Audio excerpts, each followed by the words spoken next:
En 1958, la FIFA a sanctionné l'équipe nationale marocaine pour avoir disputé un match de solidarité contre l'équipe de football du Front de Libération Nationale algérien, qui n'était pas reconnu à l'époque par les lois de la FIFA. À la veille de la Coupe du Monde 1958 en Suède, et plus précisément le dimanche 13 avril 1958, 9 joueurs algériens évoluant dans les plus grands clubs français, dont certains sélectionnés en équipe de France, font défection et rejoignent la Tunisie, où ils forment la Libération nationale. Avant pour le football.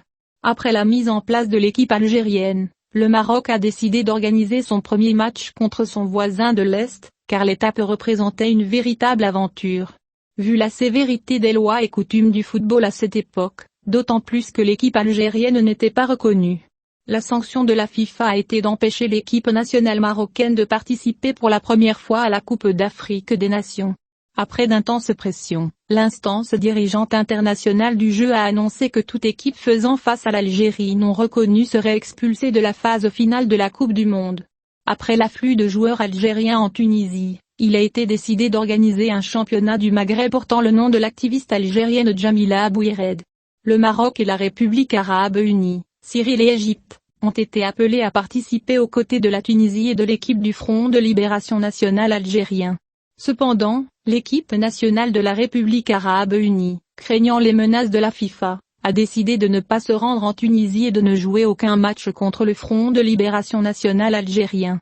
Le communiqué de presse du Front de Libération Nationale, daté du 15 avril 1958, souligne l'importance d'avoir une équipe performante au niveau international pour l'émergence de l'identité nationale algérienne.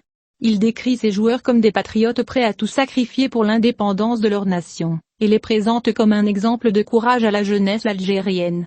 L'idée de monter une équipe en effet, après la bataille d'Alger en 1957, les dirigeants du Front de Libération Nationale ont décidé de former une équipe nationale algérienne de football, afin de promouvoir l'indépendance de l'Algérie dans d'autres pays. La sélection des joueurs a été confiée à Mohamed Boumezrag, directeur de la section sous-régionale algérienne de la Fédération française de football. Politiquement, il a été chargé par Mohamed Alam de préparer cette équipe et de la garder secrète pendant la phase de planification.